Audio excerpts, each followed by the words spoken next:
you asked anyone where Green Lane playing fields were, no one would be able to tell you. It'd probably send you over to a small heath to where, but it's always been known as the MEB because the previous corporate owners were the Midland Electricity Board, and it was one of these corporate recreational sites that supported a range of sports for their employees. A bit like Tally-Ho is. Yeah, and it's a social club. And 2-story building, bar, showers, a function room, tennis courts, bowling green, cricket and football. So it was an amazing resource locally to the employees of the MEB and their families.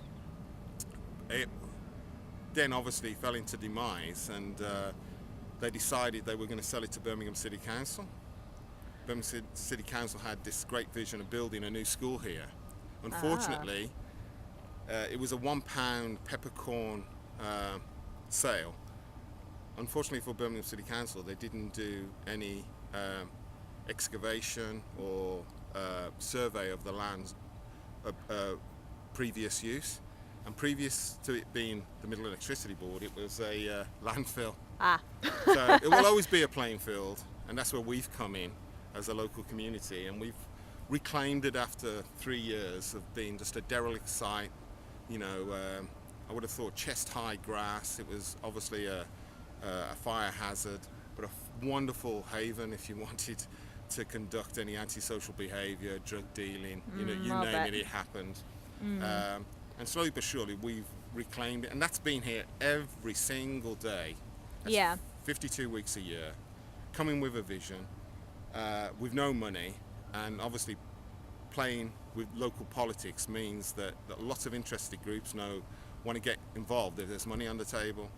What we wanted was a sustainable resource. So I think what the hub of everything will be this particular section of the playing field where the original MEB building was. Yeah, so what are your plans for that? We formed a new company called Gorilla Pods, and over the last couple of years been experimenting with converting shipping containers to have some kind of wow factor. Most containers, when they end up on a community site or a building site, look like a shipping container. What we wanted to do is make them environmentally friendly, and that means bringing as much light and space into the container design. And the plan for this would be a showcase for other communities to realise they don't have to, have a huge capital fund. It's about what you do in the building. The buildings have to be sustainable. They have a life. I mean, they're used for housing families in all parts of Europe, especially now in East London. So they have a longevity. They're recognised as habitable. But here we're going to have 3 changing rooms, which are 3 40-foot shipping containers, and they'll be parallel to another 4 shipping containers facing the opposite direction. The middles will be cut out. We're lowering down the sides, so they'll have a wow factor when they open up.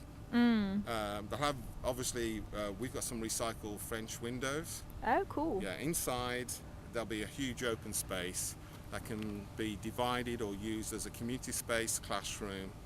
There'll be a kitchenette at the very bottom.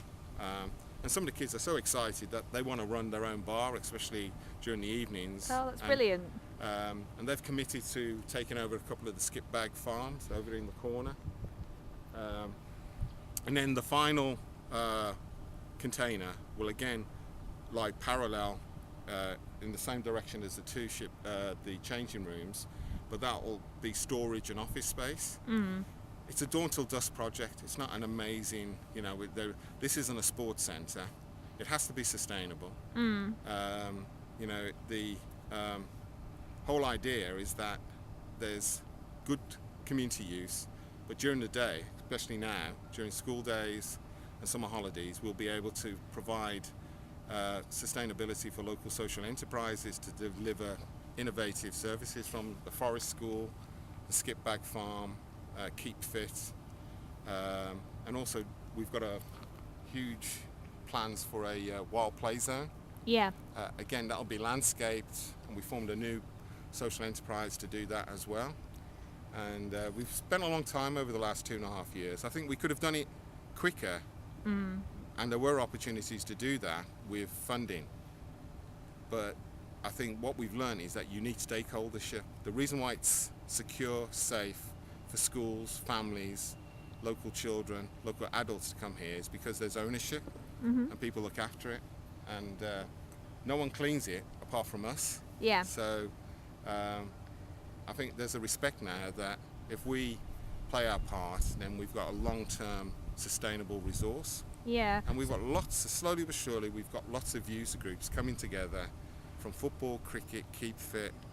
I mean, one of the things we did was we had some neighbours from my road came and collected all the wild berries and made jam and fruit cakes for all the local kids. That's which pretty we get cool. here. So there's a very simple, I think I've spent 38 years being a local resident and volunteer and professional development worker, and the last 2 years has really been hard, trying to use that experience. So I wouldn't say it was easy, and I wouldn't say you're an expert by experience, because I've learned probably more in the last 2 years than I did in the previous 35 or so.